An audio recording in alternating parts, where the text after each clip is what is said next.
We don't really give a fuck like that. measures, you are a very famous woman. For instance, you have, what, more than 16 million followers on Instagram. Bro, she got But about the 30 million origins followers now. of your fame lie in your brief involvement in the porn industry.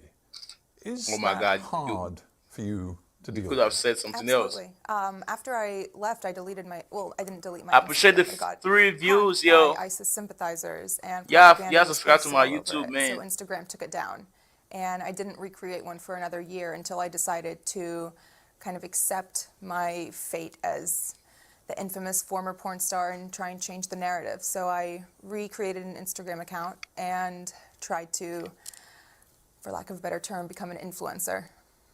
Because if you put your name, as indeed I have done researching this, put your name into Google and... On the Work Network? Yeah, well, it was work. But the point is, you get these countless links to videos.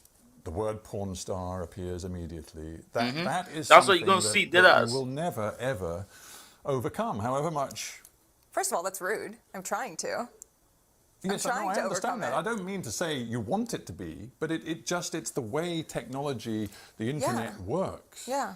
I'm not very Google friendly, and we're trying to change that. One of the first things that comes up is the site that I do not own or control, but where the homepage is written in first person, like I am the one running it. And on my Wikipedia, it's posted as my official website, and we've tried countless times to get it taken down, including taking legal action, but the company they won't hear anything, and we've made them countless offers. Let's go through this step by step. How did a girl who was brought by her parents to the United States from Lebanon, your home country, schooled in the United States, clearly smart, went to university in Texas, read history. How did you get End up involved being the porn star. with the sex That's the porn question. industry? I don't think low self-esteem discriminates against anyone. It doesn't matter if you come from a great family or if you come from a not-so-great background. I struggled my entire childhood with weight, and I never felt attractive or worthy of male attention.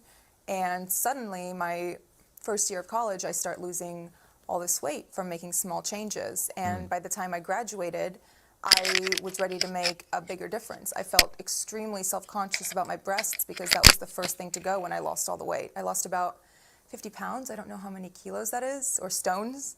Well, it's a considerable amount of weight. Yeah, It changed your body, yeah. changed you physically. Completely. Clearly. Yeah. So my biggest insecurity was my breasts. So I wanted to more or less go back to what they normally were.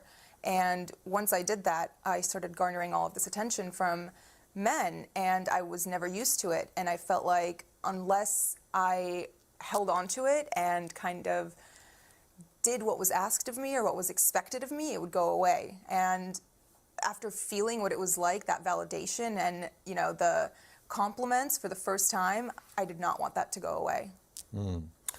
You were spotted, I think, on a street. I mean, there you were a young graduate wanting to sort of find a job, and you were spotted on a street by a guy who said, I can work with you, and clearly he opened up and said, it's the porn business. What was it in you that far from running away, was drawn into it? It wasn't, that's not how it was. It wasn't just, hey, do you want to come do porn? It was more so, oh, you're beautiful. Like, would you like to do some modeling? Oh, you have a great body. Like, I think you'd be great in nude modeling. Things like that. And after I came and toured the studio, it was very respectable. It was a gorgeous location. It was in Miami, in Doral, Florida. It was clean. Everyone who worked there was nice. All of their cubicles were decorated with family photos. Like, it was nothing dodgy or that made me uncomfortable. And after the first time I went in wasn't the first time I filmed a porn movie. It was the second time. The first time was more so, do you want to do this? Like, sign the paperwork, et cetera, et cetera. You have since talked about people who prey on callow young women. I'm just wondering, as we talk about it now, whether you feel a sense of victimhood, whether you look back at your younger self, because obviously now you're 26, but this is when you were 21. Do you look at that 21-year-old and feel that she was used? She was very much a victim. I feel like she didn't have the tools to identify that she was being taken advantage of, and that what she was told, what she was being told, was lies.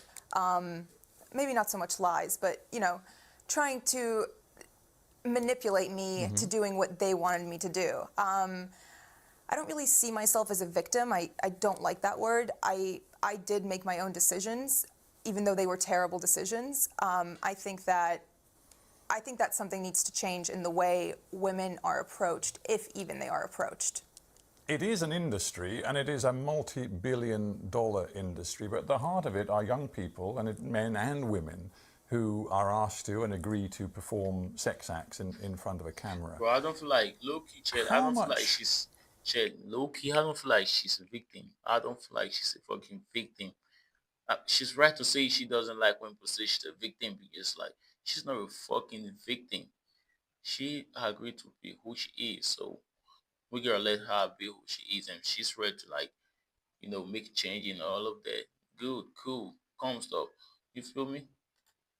Control, agency did you have in the process of making those videos, which we now know have been viewed hundreds of billions of times? None. Very little, other than kind of saying yes, no to one outfit or the other. Very little say on what was filmed, the theme of it, the content, where it's filmed.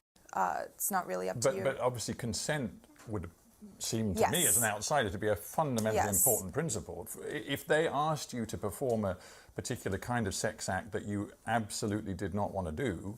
No, they can't force you. No. No, absolutely not. You've talked interestingly in the recent past about the mindset you had when you were performing in the sex videos. You said that you sort of blacked out, and that now you look back, you can't actually remember very clearly a lot of the things you did. Do you try and explain to me what was going on in your head as you got deeper into this industry? I think that the word I couldn't quite grasp when I said that would be adrenaline. I think my adrenaline was so high because I knew what I was doing was beyond anything that I ever thought that I would do, or anything that I could have imagined doing. So adrenaline was through the roof. Makes it hard to look back and remember exactly what happened and the things that transpired.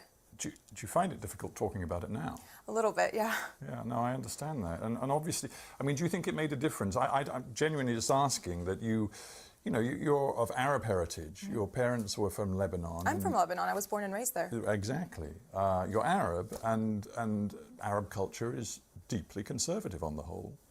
And do you think that was an extra layer that you had to peel away as you got involved in this business? Probably. I think a part of it was also rebellion and wanting to do something so out of bounds and so out of character that I shocked even myself. And I guess this is a very stupid question, but of course your family had no clue as to what you were doing. No, and they disowned me when they did, when they found out. Oh my God. Did they? Yes. Oh my God, That would be terribly tough. hard. It was. I felt completely alienated by not just the world, but my family and the people around me. Bro, that would be so hard it was though. especially... Bro, Chet, yeah, I feel like she started doing what she was doing at the age of 21, and I feel like at the age of 21, you should know your left from your right and your right from your left. You feel me? So she actually knew what she was doing. She was really like, I wouldn't say comfortable in what she was doing, but like, yeah, think about it. At age 21, like you got that shit upstairs already. You feel me? After I quit, when I was still alone, even though I left. And I mean, I just realized some mistakes aren't forgivable, but time heals all wounds, and things are getting better now. Things are changing. Yes. I want to ask you about the mechanics of the industry in one other way, and that is power, authority, money. First of all, we've talked, obviously men and women are performers in this business, but were there any women in positions of authority and control that you worked with? Absolutely. One of the closest people that the talents work with was a female. She was very nice, respectful, professional. A lot of female employees in the back office, like VPs of sales and people on the tech side. So the offices are filled with women. And I asked her, I'm like, how did you find this job? Like, how do you apply for a job like this? The word of mouth through a friend. The financial side of it is extraordinary too.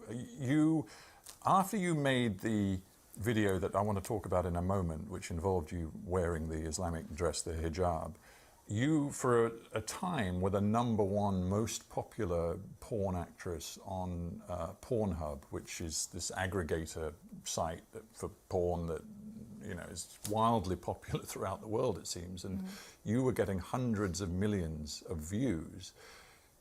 And yet, despite that, in the porn world stardom, you were paid a grand total for all the 12 sex videos you made. You were paid a grand total of $12,000 US. And yet you made millions and millions of dollars for both Bang Bros, the company that you worked with, and Pornhub, the aggregating site. How could that be? That's just how it is. I'm not the only one who was singled out by this. It's not like I had a terrible contract or a terrible manager. Not that I didn't have a manager or an agent. At all? No. No advisors, nothing at all? No. And you were 21, you were barely out of childhood, frankly. Yeah. No. I mean, the human brain doesn't fully develop until the age of 25. So my decision-making part of my brain still needed forming. There was no one to tell me at age 21, you can make decisions, right decisions. You can make decisions like, I don't know how to say, but like you to do But or this to is say this is important wrong. about the nature of the porn business, because you make a video, it lives forever online, and the more popular it gets, the more hits it gets. And we're not just talking about the United States. Many of your videos were, it seems, very popular in the Middle East. The most popular in the Middle East. Which is interesting in itself. Because they're the ones who are tweeting death threats at me. Exactly. We'll get to that in just a moment. But the point of the finances is, however popular you became, the #1 star in this business, you had no residuals, no right. She's the #1? Oh my God, bro. #1. Whatsoever to get any sort of recompense for your popularity. No. None whatsoever. And is that, to this very day, is that the way porn contracts work? Absolutely, for everybody. Everyone, male, female, everyone who comes in. Now, I think we have to get to this one particular, I mentioned at the beginning, the notorious video you were involved in, which actually involved 3 young people. You were one of them, and you were wearing the Islamic headscarf, often known as hijab. And of course, then it developed into a sort of a sex scene. You must have known how provocative that was. I verbatim told them, you guys are going to get me killed. And they said? They just laughed. Why didn't you then say, I'm not doing it? Intimidation. This is so risky, bro. This is so risky, bro. I knew that if I said no, it would, you know, they're not going to force you to do it. At that point, that's rape. No one's going to force you to have sex. But I was still scared. I mean, have you ever felt scared not scared, but nervous to speak up and say something at a restaurant when your food's not right and the waiter comes by and says, how is everything? I was intimidated. I was nervous. What you are saying is that the concept of consent is sort of meaningless in the power dynamic between the men, mostly, who are controlling the porn industry, and a young 21-year-old actress such as yourself. Absolutely. When there's 4 white male producers in the room and you say something like that to them and they all just laugh, I mean, it's kind of devastating, and it makes you not want to speak up and say anything again. It's the same with when you sign your contracts. You have, you know, the president and the CEO of the company sitting in the room with you, waiting for you to read it. And when you're reading it, you're not comprehending anything that's written because you're so nervous because people are staring at you. When you walked out of that filming area at the end of that particular video film, did you in your heart know this is going to be a disaster for me? It didn't hit until I think the next day because the adrenaline was still very high. But immediately after it was released, it shattered my entire world. the reason I thought it was okay for me to do porn was because I thought no one would ever find out about it. There's Oh, millions of girls who film themselves having sex and do oh, things like that, and no one knows their name. No one knows who they are. No one recognizes them. bro. So That means you have glory now. You don't know. You've got aura. Bro, you have aura, so much aura. You have glory. Like God has blessed you. Like you don't know. You want to play with your glory, bro. Don't play with your glory. You have glory for bro. So much glory that God has given to you. Oh, and you don't know. Ah, I bro. wanted to do it as my dirty little secret, but it blew up in my face.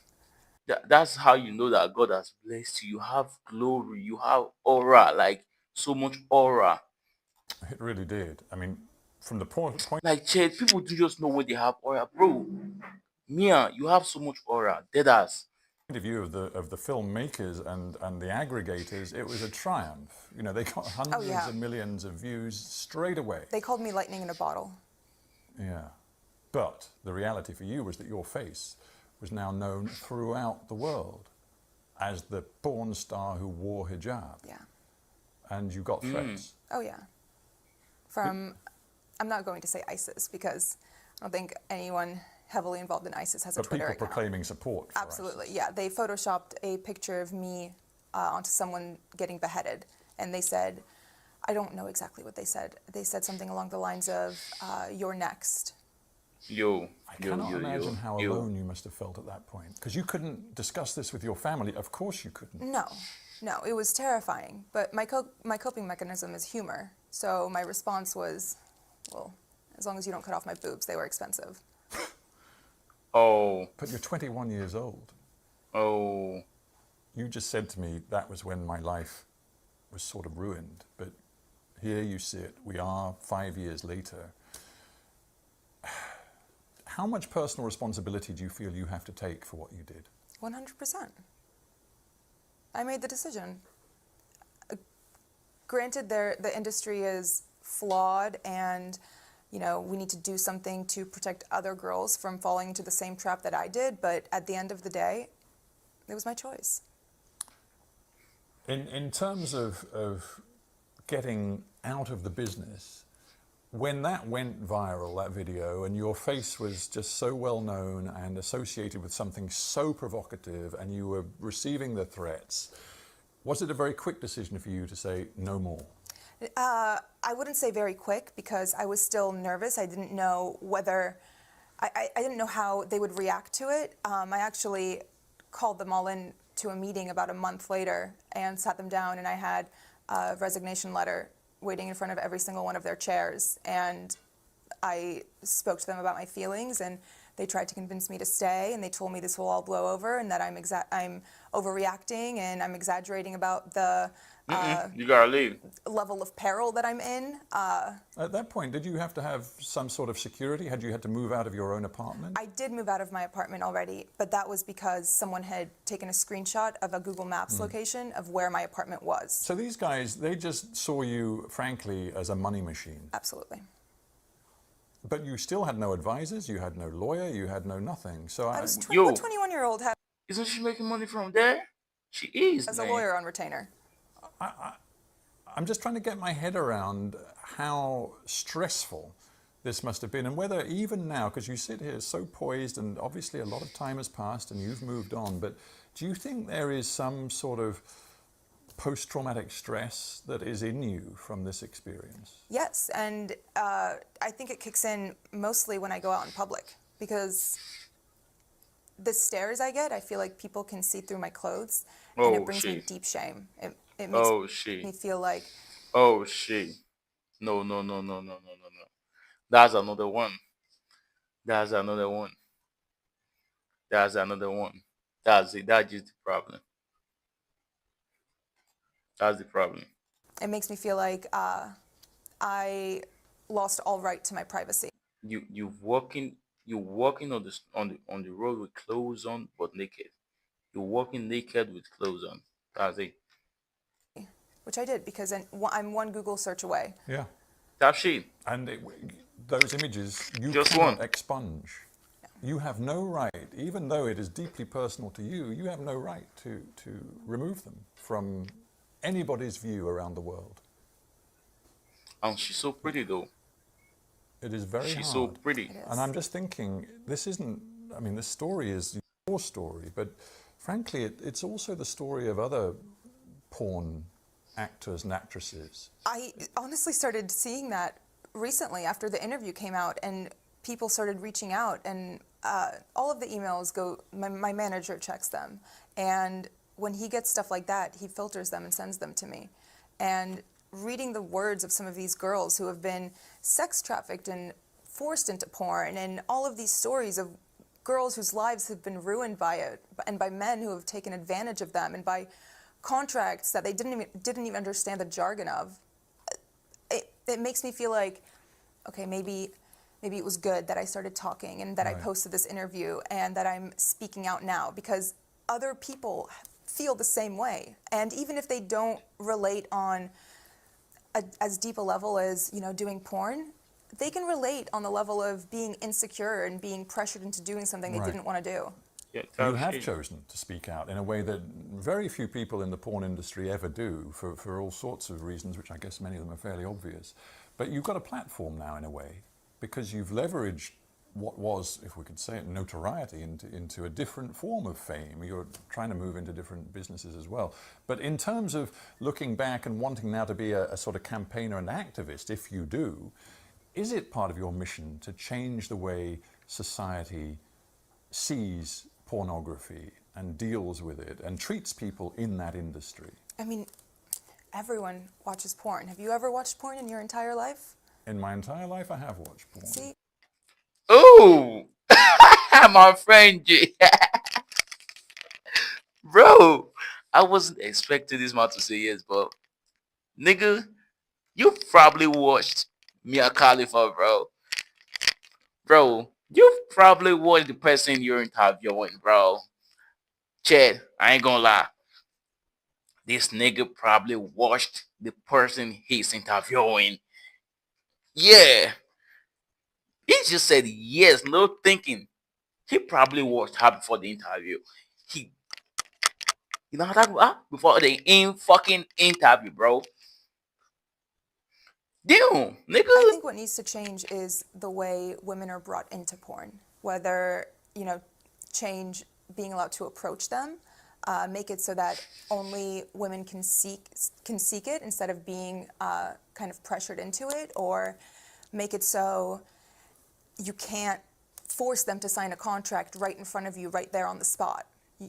It has to be looked over by a lawyer, and you know, if that's too extreme, maybe even they have to take a few days to think about it and read it over at home on their own time before they sign it. But we interview a lot of people, and many of them are middle-aged or older. It's great to have somebody in the studio who's only 26 years old. There is a school of thought which says that our culture as a whole, I'm not just talking about the United States or the UK, but many, many countries, is being pornified, and that young people in particular are so exposed to pornography, so young in their lives, that it's materially changing the way males and females relate to each other, the way they think about relationships in a potentially very corrosive, damaging way. What's your take on that?